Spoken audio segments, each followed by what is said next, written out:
ATN news দেখছেন, সবাইকে আমন্ত্রণ জানাচ্ছি ইসলামী ব্যাংক হ্যাপেনিং পয়েন্টের আজকের আয়োজনে এবং আজকের আয়োজনে সঞ্চালনায় আছি আমি জান্নাতুল ফিরদাউস কবিতা। আমরা আজকে কথা বলবো শিক্ষা ব্যবস্থা নিয়ে। স্বাধীনতার 50 বছরে দেশের শিক্ষা ব্যবস্থায় অসংখ্যবার পরিবর্তন এসেছে। প্রত্যেক পরিবর্তনেই কিছু না কিছু বিষয় নতুন করে যোগ করা হয়েছে। বলা হয়েছে যুগের চাহিদার সঙ্গে তাল মিলিয়ে জনগোষ্ঠীকে উপযুক্ত করে গড়ে তুলতে এসব পদক্ষেপ নেয়া। বর্তমান যে শিক্ষা ব্যবস্থা সেটা নিয়ে নানা জনের নানা মত, নানা অভিযোগ। আমরা কিছুদিন আগে শুনেছি যে শিক্ষা ব্যবস্থায় আবার পরিবর্তন আসছে, পুরাতন শিক্ষা ব্যবস্থায় ফিরে যাওয়ার একটা কথা আমরা শুনতে পেয়েছি। এসব নিয়ে আজকে আমরা কথা বলতে চাই, কথা বলবো। আমাদের সঙ্গে আজকে অতিথি হিসেবে আমাদের সাথে উপস্থিত আছেন অধ্যাপক কর্নেল অবসরপ্রাপ্ত কাজী শরীফুদ্দীন, অধ্যক্ষ বজলুল হক খান স্কুল অ্যান্ড কলেজ। আপনাকে স্বাগত জানাচ্ছি স্যার আজকের আয়োজনে। কেমন আছেন? ধন্যবাদ। ফাইন। আচ্ছা, আমরা সম্প্রতি যেটা শুনতে পেয়েছি শিক্ষা ব্যবস্থায় পরিবর্তন আসছে, পুরাতন শিক্ষা ব্যবস্থায় ফিরে যাওয়ার একটা কথা আমরা শুনতে পাচ্ছি। এটা নিয়ে আসলে আপনার কি ভাবনা? ধন্যবাদ। ধন্যবাদ কর্তৃপক্ষকে, ধন্যবাদ আমার প্রিয় দর্শক শ্রোতাদের। শিক্ষা সেক্টর নিয়ে আলোচনা করার পূর্বেই সর্বপ্রথম শ্রদ্ধা জানাই রংপুর বেগম রোকেয়া বিশ্ববিদ্যালয়ের ইংরেজি বিষয়ের ছাত্র জনাব আবু সাইদকে, যিনি বর্তমান যুগের নুরুল দিন। 1782 সালে নুরুল দিন নামে এই রংপুর থেকে একজন অগ্নি উৎপাত করেছিলেন, তারই ধারাবাহিকতায় আবার নতুন বীর জনতা। ধন্যবাদ জানাচ্ছি আবু সাইদ মুগ্ধ সহ সকল ছাত্র আন্দোলনের বিজয়ের ফলে আজকে যে তত্ত্বাবধায়ক সরকার এসছে, পরিপূর্ণ স্বচ্ছ সরকার এসছে, এই সরকারের শিক্ষা বিষয়ক উপদেষ্টা জনাব ওয়াহিদুদ্দিন মাহমুদ, উনি গত পরশু আমাদের শিক্ষা সেক্টর নিয়ে বিস্তারিত আলোচনা করেছেন। তো উনি প্রথমেই যে কথাটা বলেছেন, যেটা আমরা নতুন যারা শিক্ষা সেক্টরে আসি বা নতুন শিক্ষা কারিকুলাম নিয়ে শিক্ষা সেক্টরে আসি, অনেকে কনফিউজড হয়ে গেছেন, অনেকে দিগ্ভ্রান্ত হচ্ছেন। বাট উনি কিন্তু প্রথমেই বলেছেন এখনই আমি শিক্ষার কারিকুলাম বাতিল করে দেব বলে কোনো কথা বলেননি।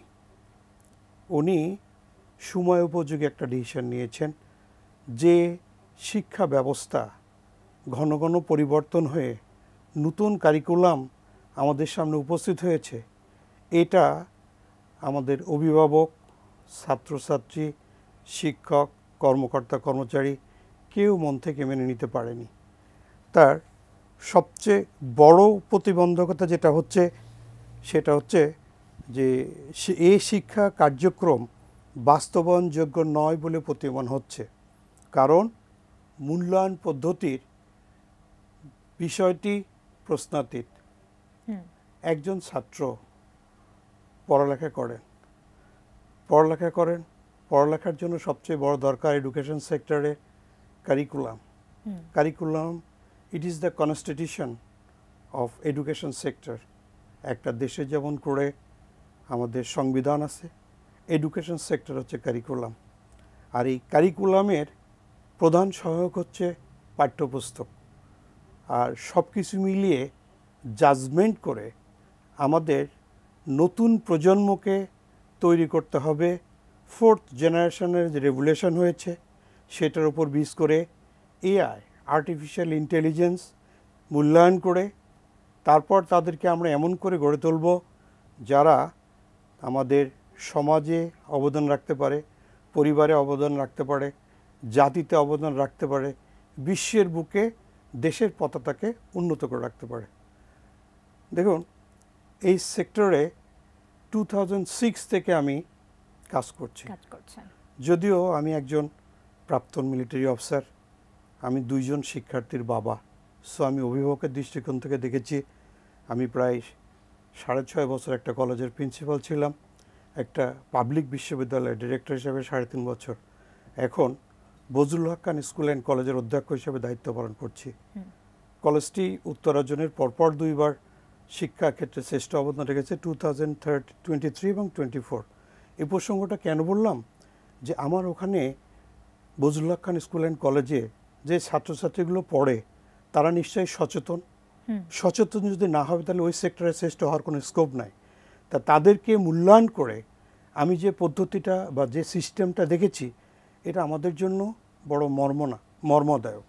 যেমন কখনো কোনো সরকার ক্ষমতায় এসে নিজের ফুটপ্রিন্ট বা সিগনেচার এস্টাবলিশ করার জন্য তাদের খেয়াল খুশি মতো দিক নির্দেশনা দিয়ে দেন, হয়তো তখন কেউ প্রতিবাদ করতে পারেন না, কারণ চিন্তা ভাবনা করছে না আমি মন্ত্রী ছিলাম বা আমি সচিব ছিলাম, আমি এটা করে গেলাম।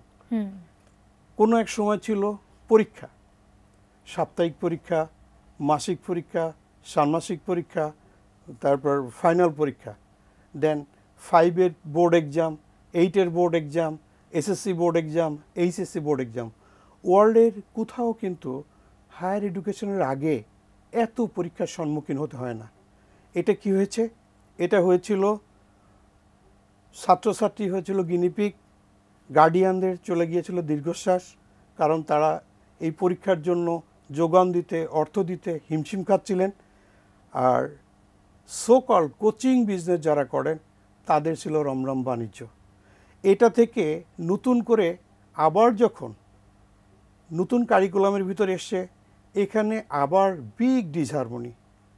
দেখুন, একটা বাচ্চাকে আমরা যখন নতুন কারিকুলামে এনলিস্টেড করব, আমাদের চিন্তা ভাবনা করতে হবে আমরা গ্লোবাল ভিলেজে বসবাস করি। আর গ্লোবাল ভিলেজে বসবাস করার জন্য বিশ্বের উন্নত দেশের যে শিক্ষা ব্যবস্থা, সেখানে আমাদের স্থানকাল পাত্র হিসেবে যেটা গ্রহণযোগ্য সেইটাকে একসেপ্ট করে সামনের দিকে এগিয়ে যেতে হবে। তেমনটি আমাদের মাননীয় শিক্ষা উপদেষ্টা মহোদয় নতুন দায়িত্ব নিয়েই খুব সুন্দর কথা বলেছেন যে আমাদের সবচেয়ে বড় যে অন্তরায়, এই শিক্ষাক্রম বাস্তবায়নযোগ্য নয়, কারণ মেনলি মূল্যায়ন পদ্ধতির জন্য মূল্যায়ন পদ্ধতি একটা থাকতেই হবে। এইটা হচ্ছে অ্যাসেসমেন্ট। এই অ্যাসেসমেন্ট সিস্টেমটা সর্বপ্রথম আপনার টোটাল 605 সালে, মানে 605 চীন এই মূল্যায়ন পদ্ধতির সিস্টেমটা করেছিল। তারপর আমরা যে জানি হেনরি ফিসেল, যে ওনাকে বলা হয় আধুনিক শিক্ষার পরীক্ষার জনক, উনি 1913 সালে 20শে নভেম্বর সর্বপ্রথম বিশেষ করে আমাদের এই ভারত উপমহাদেশে এই পরীক্ষা পদ্ধতির সিস্টেম করেন। তারপরে গ্রাজুয়ালি আমরা চলে আসি। দেন ব্রিটিশ শাসিত ভারতে 1857 সালে সর্বপ্রথম পরীক্ষা পদ্ধতি সিস্টেম হয়। আমাদের দেশে এই পূর্ববঙ্গে তখন বাংলাদেশ হয়নি, 1921 সালে সর্বপ্রথম আমাদের বোর্ড সিস্টেম এস্টাবলিশ করে পরীক্ষা হয়। সো স্টুডেন্টদের মেজারমেন্ট করার জন্য একটা টুলস এটা লাগবেই। এইটা বর্তমান শিক্ষা ব্যবস্থার এক্সামিনেশনটা লাগবেই, কিন্তু এত বেশি যেটা ছিল আমাদের শিক্ষা ব্যবস্থায়, অনেক বেশি ক্লাসে ক্লাসে পরীক্ষা হতো বা এক ক্লাসে অনেকবার পরীক্ষা হতো, সেই বিষয়টা আসলে একটু হয়তো বা ক্ষতিকারক স্টুডেন্টদের জন্য। আমরা এই বিষয়গুলো নিয়ে আরও কথা বলবো। আমাদের একটা বিরতির সময় হয়েছে। দর্শক, আমাদের সঙ্গে হ্যাপেনিং পয়েন্টের আয়োজনে থাকুন। একটা বিরতির পর আবার ফিরে আসছি, কোথাও যাবেন না।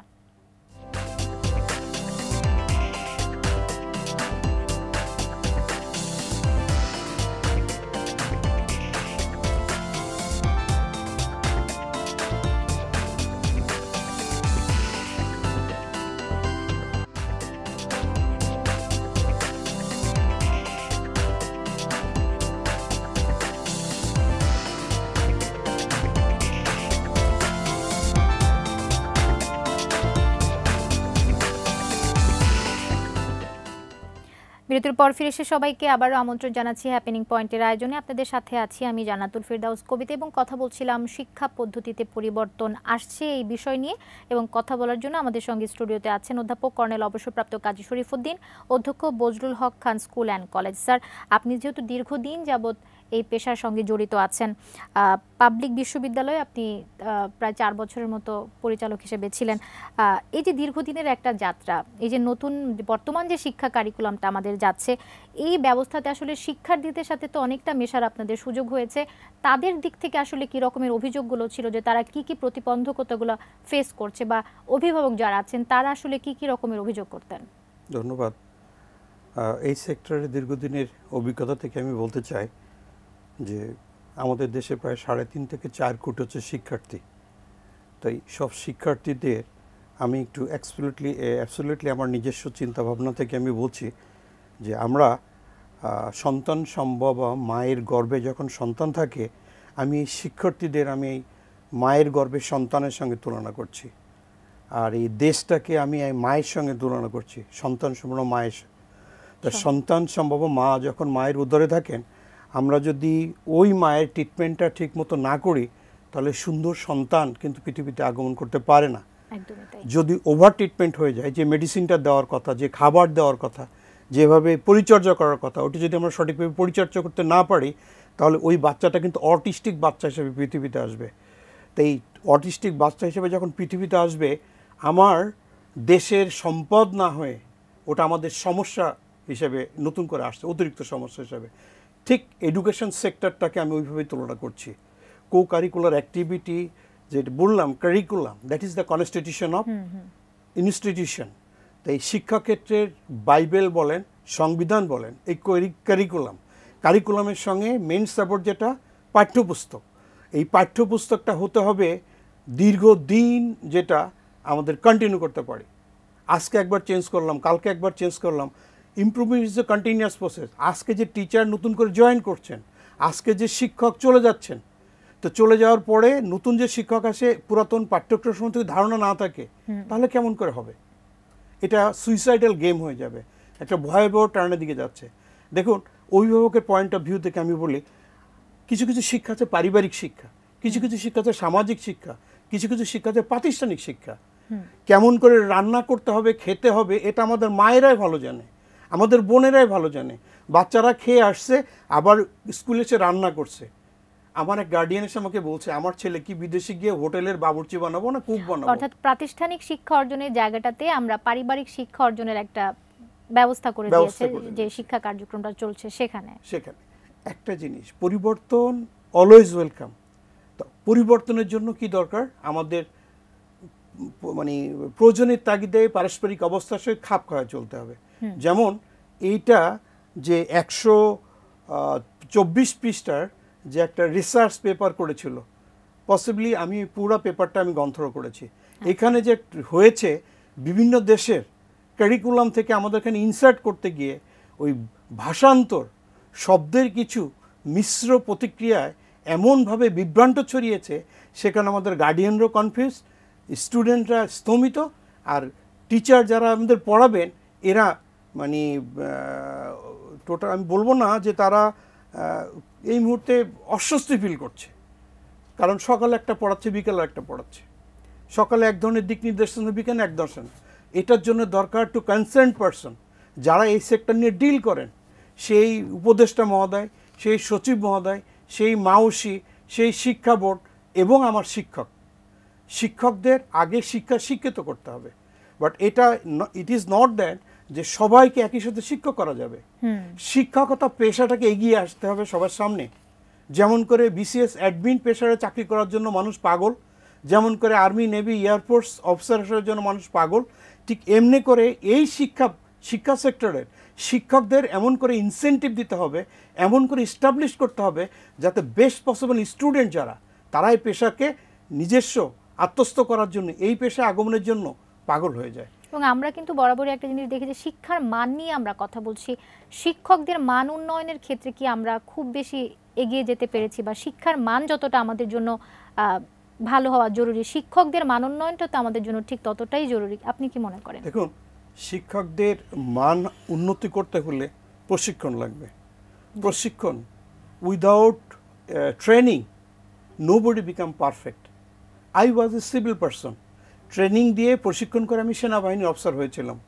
একজন শিক্ষক পড়ালেখা করার পর সে একজন সাধারণ ছাত্র, তাকে প্রশিক্ষণ দিয়ে আমাদের শিক্ষক বানাতে হবে। কিন্তু তাকে ইন্টারভিউ দিয়ে আমরা যখন শিক্ষক বানিয়ে দেই, তাহলে তো শিক্ষা সেক্টর সম্বন্ধে তার কোনো ধারণা নাই। আপনি এটা জানেন কি না আমি বলছি যে বিশ্বের প্রথম পেশা শিক্ষকতা, যেটার ইন্টার্নশিপ রিসার্চের মাধ্যমে শুরু হয়েছে। এখানে আমাদের একটা ব্যাপারে প্রচণ্ড সিরিয়াস হতে হবে। যেমন উচ্চশিক্ষার ক্ষেত্রে, উচ্চশিক্ষার জন্য লন্ডন হচ্ছে বিশ্বসেরা, আই মিন ইউকে। দেন জাপানে প্রাথমিক ও নিম্ন মাধ্যমিক শিক্ষা বাধ্যতামূলক, এটা বাধ্যতামূলক করার জন্য ওখানে থাকতে হয়, খেতে হয়, পড়ালেখা করতে হয়। দেন পুনর্গঠন ও বাণিজ্যিক সাফল্যের জন্য জাপান শিক্ষা ব্যবস্থা হচ্ছে অনুকরণীয়। এডুকেশন সেক্টর ইনভলভ করে তাদের কমার্শিয়াল সেক্টরটাকে টোটাল ফিডব্যাক দিচ্ছে এস্টাবলিশ করার জন্য। ফিনল্যান্ড এটা ডে কেয়ার প্রোগ্রাম করছে, অস্ট্রেলিয়া ডে কেয়ার প্রোগ্রাম। তারা আমরা যেটা বলি যে স্কুলে গিয়ে বাচ্চারা বই নেবে না, ইটস কারেক্ট, বাট স্কুলে তাদের থাকার ব্যবস্থা করতে হবে, তাদের অ্যাকোমোডেশন কমপ্লিট করতে হবে, তারা বাসায় আসবে গেস্ট হিসাবে মা বাবার কাছে আদরের জন্য, বাদবাকি সময় স্কুলে কাটাবে। বাট ওই সিস্টেমটা আমরা না করে যদি প্রথমেই আমরা সেই খাবার ব্যবস্থা আর খিচুড়ি রান্নার জন্য যদি দেশের বাইরে পাঠানো হয়, তাহলে তো আমাদের কিছুটা ঘাটতি রয়ে গেছে। এই ঘাটতিগুলো ওভারকাম করতে হবে। দেন প্রশিক্ষণের জন্য দেশের বাইরে অনেক সময় বাজেট থেকে খুব ভালো স্মার্ট বাজেট থাকে, কিন্তু যখন আমার শিক্ষক যাবে, শিক্ষকের পরিবর্তে শিক্ষা মন্ত্রণালয়ে একজন অফিসার যাচ্ছেন, পরিরক্ষা মন্ত্রণালয়ে একজন অফিসার যাচ্ছেন, যাদের সঙ্গে শিক্ষার কোনো সংশ্লিষ্টতা নাই, তাদেরকে পাঠিয়ে অর্থ মানে সাশ্রয় হচ্ছে না, অপচয় হচ্ছে। এই ব্যাপার আমাদের সতর্ক হতে হবে। আচ্ছা, আমরা একদমই অনুষ্ঠানের শেষ দিকে চলে এসেছি, তারপরেও যেতে যেতে ছোট্ট করে একটা প্রশ্ন আপনার কাছে রেখে যেতে চাই। নতুন বাংলাদেশের কাছে শিক্ষা ব্যবস্থায় কোন কোন পরিবর্তনগুলো আপনারা আশা করছেন, কি অবস্থা বা আপনার কি প্রত্যাশা? দেখুন, কোনো দেশ মাথা উঁচু করে দাঁড়ানোর জন্য সর্বপ্রথম দরজা সেক্টরটা হচ্ছে শিক্ষা সেক্টর। এটা হচ্ছে প্রতিবেশী দেশ নয়, এটা পুরো বিশ্বের সঙ্গে তাল মিলিয়ে সামনে এগিয়ে যেতে হবে। আমরা আমাদের শিক্ষা ব্যবস্থাটাকে এমন করে ফেলে দিয়েছি, যেমন আমাদের চিকিৎসা ব্যবস্থার জন্য মানুষ ট্রিটমেন্টের জন্য দেশের বাইরে যায়, সামর্থ্যবান প্রত্যেকটা গার্ডিয়ানের মাথার ভিতরে এটা ঢুকে গেছে, আমার কিছু পয়সা হলে ছেলে মেয়েকে দেশের বাইরে শিক্ষার জন্য পাঠিয়ে দেবো। এদেরকে আজকে সান্ত্বনা নয়, অরিজিনাল কাজের মাধ্যমে দেখাতে হবে। অর্থাৎ সবার আস্থা অর্জন করতে হবে যে আমার সন্তান আমার দেশে সুস্থ পরিবেশে এবং কি বলে এটাকে পরিপূর্ণ শিক্ষায় শিক্ষিত হবে এবং মানুষের মতো মানুষ হবে। আপনাকে অসংখ্য ধন্যবাদ, আমাদের আয়োজনে আপনি যুক্ত হয়েছেন, সময় দিয়েছেন, ধন্যবাদ। ধন্যবাদ কর্তৃপক্ষকে। প্রত্যেকে যার যার জায়গা থেকে অবদান রাখতে হবে। এই সেক্টর একক সেক্টর নয়। উপদেষ্টা মহোদয় তার দায়িত্ব পালন করবেন, সচিব মহোদয় তার দায়িত্ব পালন করবেন, শিক্ষা বোর্ড তার দায়িত্ব পালন করবেন, শিক্ষা প্রতিষ্ঠান তার দায়িত্ব পালন করবেন। যদি জোর জুলুম করে কোনো ইউনিভার্সিটির নেপোটিজম ফেভারিটিজমের মাধ্যমে ভাইস চ্যান্সেলর হওয়া যায়, তাহলে তো উনি ইনস্টিটিউশনে অবদান রাখতে পারবেন না। একদমই তাই, একদমই তাই। অসংখ্য ধন্যবাদ আপনাকে। দর্শক, আমাদের সঙ্গে যারা এতক্ষণ ছিলেন সবাইকে অসংখ্য ধন্যবাদ। আজকের মতো হ্যাপেনিং পয়েন্টের আয়োজন এখানেই শেষ করছি। পরবর্তীতে আবার নতুন কোনো বিষয় নিয়ে হাজির হয়ে যাব। ততক্ষণ পর্যন্ত থাকুন এটিএন নিউজের সঙ্গে। ধন্যবাদ।